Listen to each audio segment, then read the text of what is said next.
ଯେତେବେଳେ ଜଗନ୍ନାଥ ମହାପ୍ରଭୁ ଦାରୁ ବ୍ରହ୍ମ ରୂପରେ ଭକ୍ତ ପାଇଁ ରତ୍ନ ସିଂହାସନରେ ବଡ ଭାଇ ସାନ ଭଉଣୀକି ନେଇକି ବସୁଛନ୍ତି, ସେତେବେଳେ ସେ ହେଉଛନ୍ତି ଦାରୁ ବ୍ରହ୍ମ। ସିଏ ଦେଇପାରିବେ, ସିଏ ନେଇପାରିବେ। ଦାରୁ ଶବ୍ଦ ଦା ଧାତୁ ଏବଂ ଦୋ ଧାତୁରୁ ଆସିଛି। ଦାରଣ କରିବା, ଦାନ କରିବା। ଯିଏ ଦେଇପାରିବେ ଏବଂ ନେଇପାରିବେ। ଖଣ୍ଡନାଥ ସର୍ବ ଦୁଃଖାନାଂ ଅଖଣ୍ଡାନନ୍ଦ ଦାନତଃ। ଯିଏ ଆମ ଜନ୍ମ ଜନ୍ମାନ୍ତରର ଦୁଃଖ, ଆଦି ଦୈବିକ, ଆଦି ଭୌତିକ, ଆଧ୍ୟାତ୍ମିକ ଆମ ଦୁଃଖକୁ ଯିଏ ହରଣ କରିପାରିବେ, ସବୁ ଦୁଃଖ ଯିଏ ନେଇପାରିବେ ଏବଂ ଅଖଣ୍ଡ ଆନନ୍ଦକୁ ଯିଏ ଦାନ କରିପାରିବେ, ସିଏ ସେ ଦାରୁ ବ୍ରହ୍ମ ରୂପରେ ରତ୍ନ ସିଂହାସନରେ ବିରାଜମାନ କରିଛନ୍ତି। ଯେତେବେଳେ ଦାରୁ ଠାରୁ ବ୍ରହ୍ମ ଭିନ୍ନ ନବକଳେବରରେ, ସେତେବେଳେ ଶାଣ୍ଡିଲ୍ୟ ଉପନିଷଦ କହୁଛନ୍ତି ଏ ତ ବାଚା ନିବର୍ତ୍ତନ୍ତେ ଅପ୍ରାପ୍ୟ ମନସା ସହ। ସେଠି ମନ, ବୁଦ୍ଧି, ବିଚାର, ଆମ କଳ୍ପନା, ଆମ ଚିନ୍ତା, ଆମ ଭାବିବା, ଆମ କରିବା ସେଠି ପହଞ୍ଚି ପାରିବନି। ସେ ବ୍ରହ୍ମ ଯେମିତି ଅକଥନୀୟ, ଅବର୍ଣ୍ଣନୀୟ, ଅଚିନ୍ତନୀୟ, ଅକଳ୍ପନୀୟ, ସେମିତି ଯିଏ ବ୍ରହ୍ମଜ୍ଞାନୀ ସିଏ ମଧ୍ୟ ଅଚଳ। ତାର ପାଦ ନାହିଁ ଗତି କରିବା ପାଇଁ। ଏ ବ୍ୟବହାରିକ ଦୁନିଆରେ ସିଏ ସର୍ବତ୍ର ବ୍ରହ୍ମମୟ, ସର୍ବଦଂ ଖଲିଦଂ ବ୍ରହ୍ମ, ସବୁଠି ଈଶ୍ୱର।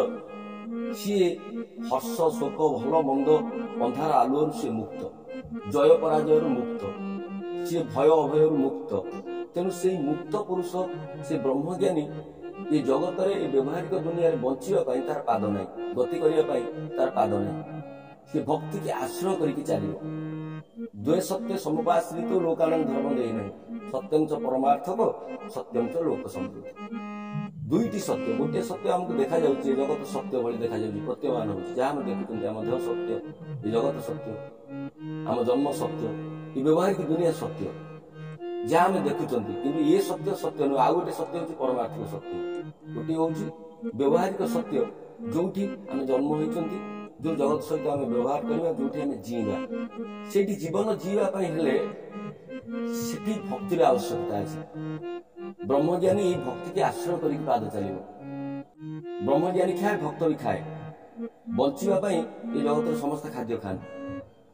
ଯାହାର ଜ୍ଞାନ ହେଇଯାଇଛି, ଯେ ବ୍ରହ୍ମଜ୍ଞାନୀ, ସିଏ ଯେତେବେଳେ ଖାଦ୍ୟ ଖାଏ, ତା ସହିତ ଭକ୍ତି ମିଶିଯାଏ, ସେ ପ୍ରସାଦ ହେଇଯାଏ। ବ୍ରହ୍ମଜ୍ଞାନୀ ଯେତେବେଳେ ଜଗତରେ ଚାଲେ, ଯାତ୍ରା କରେ, ସେତେବେଳେ ସିଏ କେବଳ ଯାତ୍ରା ନୁହେଁ, ସେ ହଉଛି ଶୁଭଯାତ୍ରା, ଆଗମନୀ ଉତ୍ସବ। ଯେତେବେଳେ ବ୍ରହ୍ମଜ୍ଞାନୀ ଉପାସ ରୁହେ, ଖାଇବାକୁ ପାଏ ନା, ତା ସହିତ ଭକ୍ତି ମିଶିଯାଏ, ସିଏ ବ୍ରତ ହେଇଯାଏ। ଯେତେବେଳେ ବ୍ରହ୍ମଜ୍ଞାନୀ କଥା କୁହେ, ତା ସହିତ ଭକ୍ତି ମିଶିଯାଏ, ତା ସତ୍ସଙ୍ଗ ହେଇଯାଏ, ଜନ କଲ୍ୟାଣ କରେ, ବିଶ୍ୱ କଲ୍ୟାଣ କରେ। ଯେତେବେଳେ ବ୍ରହ୍ମଜ୍ଞାନୀର ପରମ ଜ୍ଞାନ ସହିତ ଭକ୍ତି ମିଶିଯିବ, ସିଏ ସେତେବେଳେ ବିଶ୍ୱରେ, ସଂସାରରେ ସେ ମହାପୁରୁଷ ହେଇକି ଜୀବନ ଯିବ। ଭକ୍ତି ବିନା ଜ୍ଞାନ ବିକଳାଙ୍ଗ, ଛୋଟା, ଚାଲି ପାରିବନି, ଗତି କରିପାରିବନି, ଆଗକୁ ଯାଇପାରିବନି, ଅଗ୍ରସର ହେଇପାରିବନି। ଆଉ ଜ୍ଞାନକୁ ଛାଡିକି ଭକ୍ତି ମଧ୍ୟ ଅନ୍ଧ। ଯାହାର ଆଖି ନାହିଁ, ବିଶ୍ୱାସର ଆଖି ନାହିଁ, ଭକ୍ତିର ଆଖି ନାହିଁ, ତେଣୁ ତାକୁ ବାଟ ଦେଖେଇବ ଜ୍ଞାନ। ଅନ୍ଧ କହୁଛି, ଆରେ ଛୋଟା ଭାଇ, ମନ ବଳିଛି ପୁରୀ ଯିବା ପାଇଁ।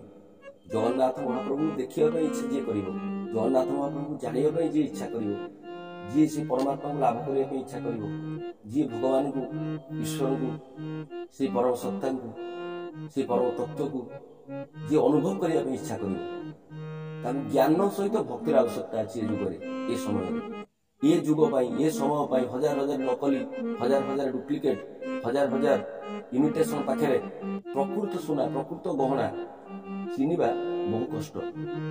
ତେଣୁ ଈଶ୍ୱରଙ୍କୁ ପାଇବାର ମାର୍ଗରେ କେବଳ ଭକ୍ତି ସହାୟକ ହବ, କେବଳ ବିଶ୍ୱାସ ସହାୟକ ହବ।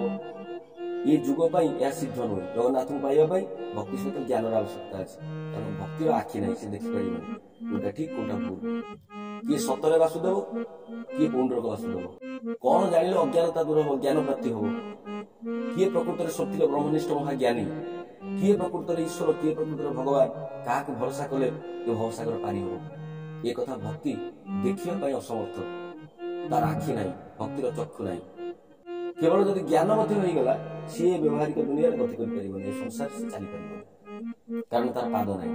wisdom lame without devotion, devotion blind without wisdom। ଜ୍ଞାନର ପାଦ ନାହିଁ, ଭକ୍ତିର ଆଖି ନାହିଁ। ଦୁଇ ଜଣକୁ ଭରସା କଲେ ଶ୍ରୀକ୍ଷେତ୍ରରେ ପହଞ୍ଚିବେ। ଅନ୍ଧ କହୁଛି, ଆରେ ଛୋଟା ଭାଇ, ମନ ବଳିଛି ପୁରୀ ଯିବା ପାଇଁ।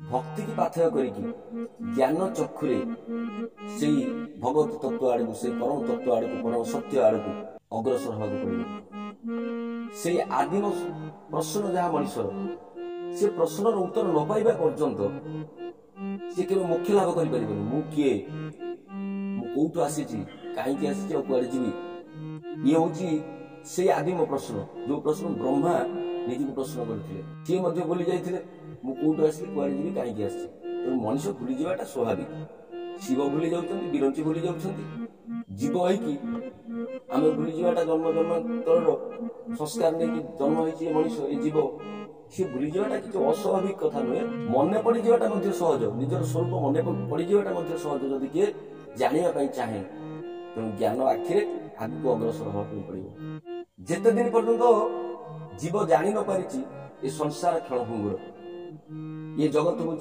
मिथ्या ब्रह्म हूँ सत्य सेते दिन पर्यंत तार मुख्य संभव